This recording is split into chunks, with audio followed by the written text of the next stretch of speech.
¡Chamacos, chamacas! ¡Ya está aquí Beca Duncan! Sí, la misma que ustedes ven en las fotos los fines de semana. ¡Sí! Aquella misma que ha levantado de los cenizas a inmensidad de restaurantes y que ahora gozan de buen nombre y popularidad. ¡Hola, Beca! Hola, ya me hice fama aquí, ¿verdad? De mi buen diente. Yo nomás llego y todo el mundo empieza a hablar de comida. Pero desde que empezaste a colaborar con nosotros, con el pan dulce y todo eso, pero no era una cosa que nosotros sacáramos así a la plática, sino ya venía del rumor de las redes. Sí, así es. Ya ni modo, ya me hice esa fama, ya me balconeé. ¡Qué buena fama! Ya no puedo ¡Qué echarme para envidia atrás. de fama!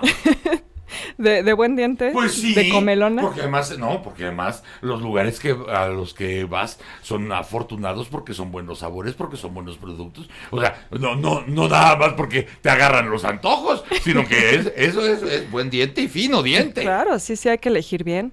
Si uno va a engordar, pues que valga la pena, ¿no? Esa es la verdad. Sí, vamos a engordar, sea con calicatencia, Pues sí, ¿verdad? con estilo, ¿no? Y ahorita hubieran visto la plática que se armó entre Beca Duncan y Alfredo Ruiz. Fue una cosa de... No sé si hayan visto ustedes la película La Gran Comilona. Véanla. Pero Alfredo Ruiz empezó hasta a salivar de lo que se comió ayer y cómo se miraban entre Beca y Alfredo. Estaban como en órbita, estaban en fila cósmica, hablando de tlayudas y de chiles rellenos, y risotos, crème brûlés. O sea, fue realmente una experiencia. Y yo decía, imagínatelos platicando en la Sierra Juárez, sería de muy mal gusto. Pero fue aquí con nosotros. No, tuvimos un momento mágico, Alfredo y yo. Momento mágico gastronómico musical. Mágico gastronómico musical. Pero bueno, más allá de las buenas tragaldabas, cuéntanos qué nos tienes hoy. Sí, quería platicarles de este colectivo que surgió el jueves, o bueno, se lanzó, digamos, en Twitter el jueves, Restauradoras con Glitter. Ajá.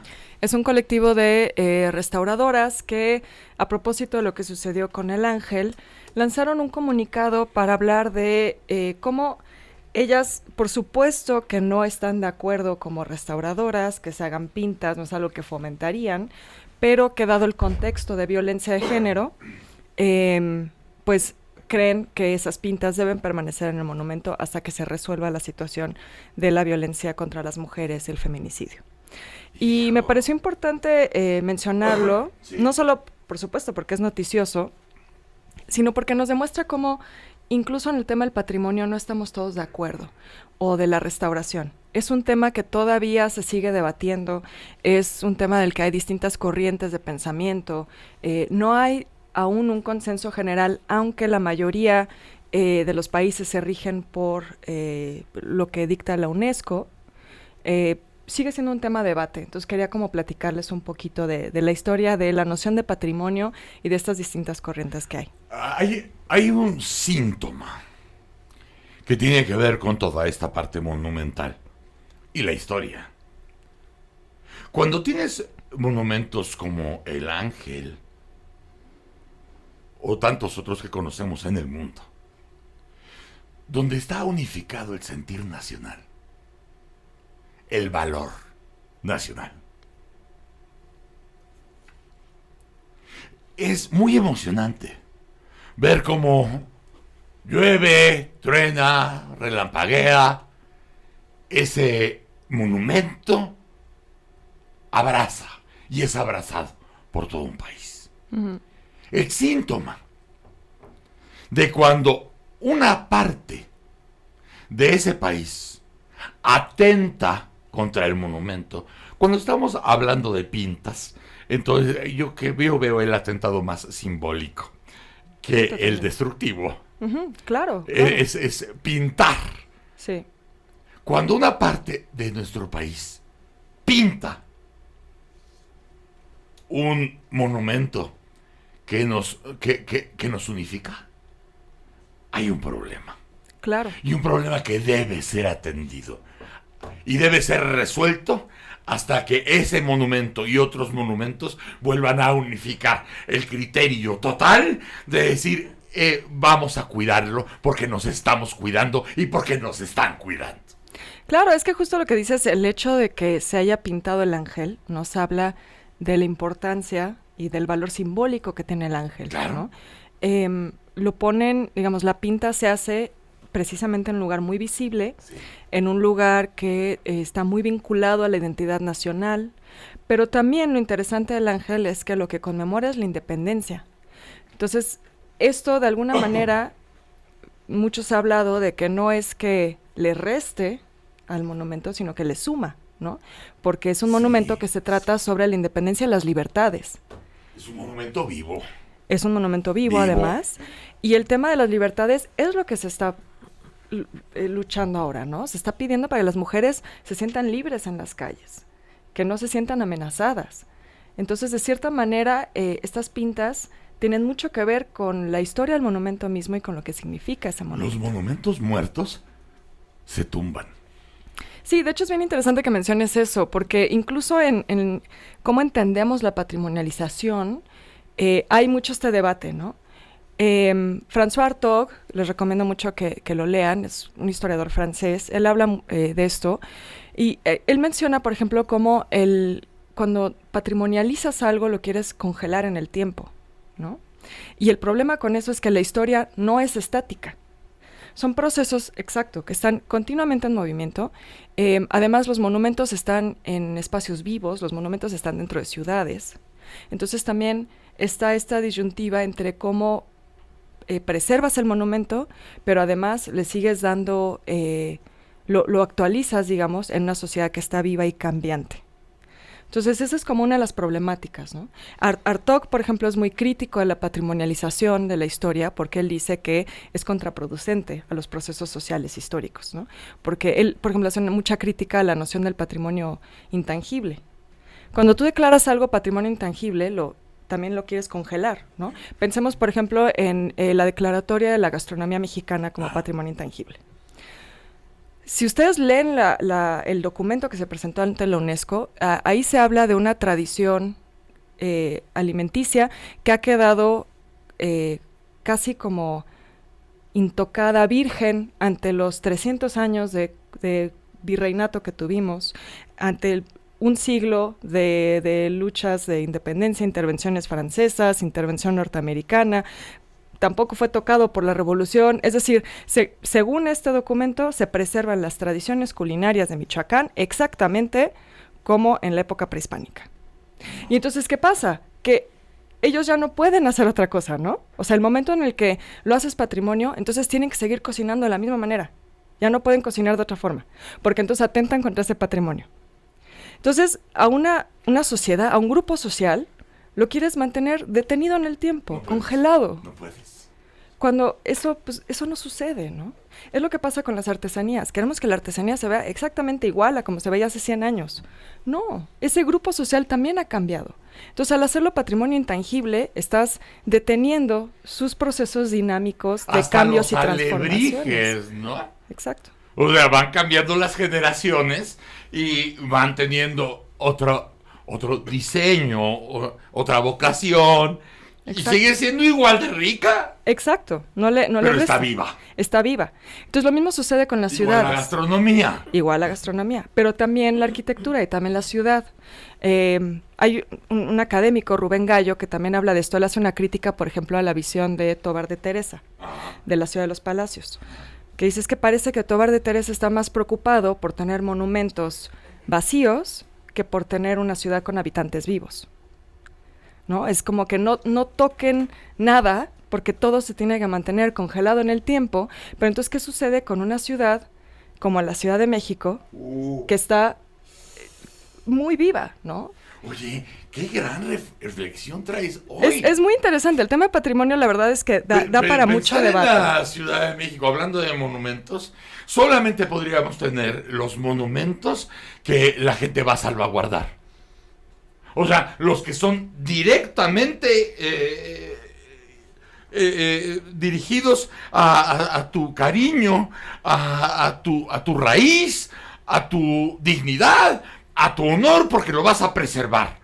Estoy pensando en tantos bustos y en tantos monumentos que fueron plantados ahí por compromiso, por negocio, por no dejar, porque te lo regalaron de otro país, y acaban poniéndoles elotes en los ojos y no pasa nada, porque no hay nexo. Claro, y ese es otro punto muy importante del patrimonio, que es la apropiación. Sí.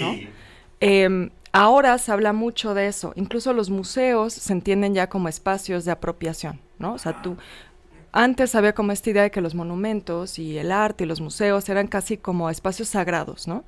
Tú entrabas al museo casi a estar callado, como en un templo. No podías hablar y tenías que pararte frente a la obra de arte y contemplarla. Sí.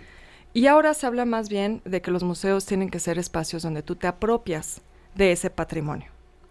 Incluso se hacen lo que ahora llaman activaciones, ¿no? Que está como muy de moda la palabra, que es cómo activas un espacio para que suceda este proceso de apropiación.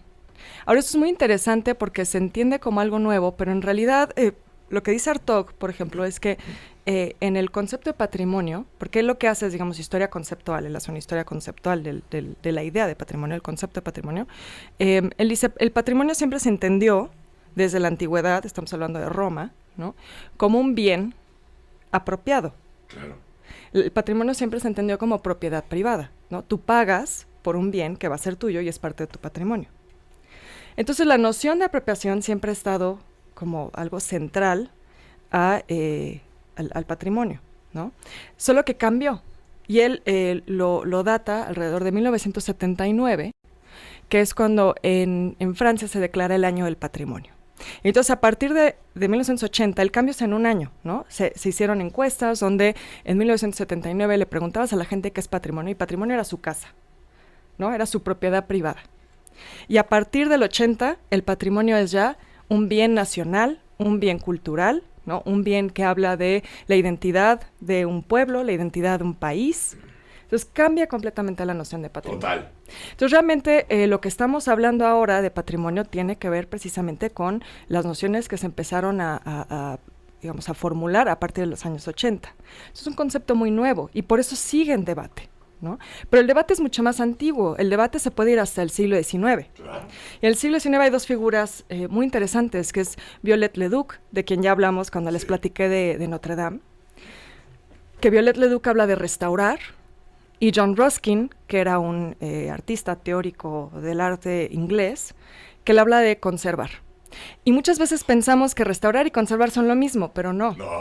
John Ruskin hablaba de conservar incluso hasta que se quede en la ruina el patrimonio.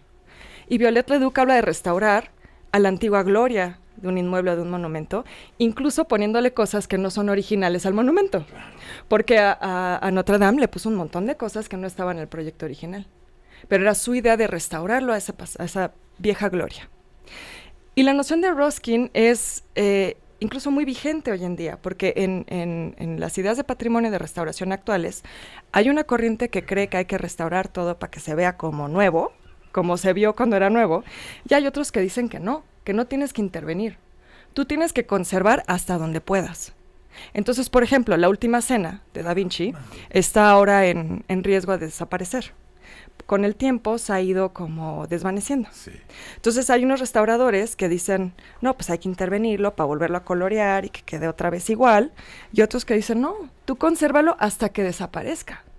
Y eventualmente desaparecerá, y ni modo, porque eso es parte de su historia. Y del proceso. Es parte del proceso histórico de esa pieza, ¿no? Entonces, no termina de haber un consenso. Podemos hablar, por ejemplo, del caballito. Todo el drama que hubo por el caballito. Hay quienes dicen, no, déjale la pátina, porque la pátina es parte de su historia. Y otros que piensan, no, hay que quitarle esa pátina para que se vea como nuevecito. Justamente esa disyuntiva y ese debate hay en la Sagrada Familia de Barcelona. Claro. Oye, pero es que Gaudí lo empezó, o sea, tiene que conservar lo que Gaudí... no, está bien, hay que conservar la idea, el espíritu, pero las formas tienen que ir cambiando porque hasta la fecha la catedral lleva 14 generaciones de arquitectos. Se sigue construyendo. Se sigue construyendo.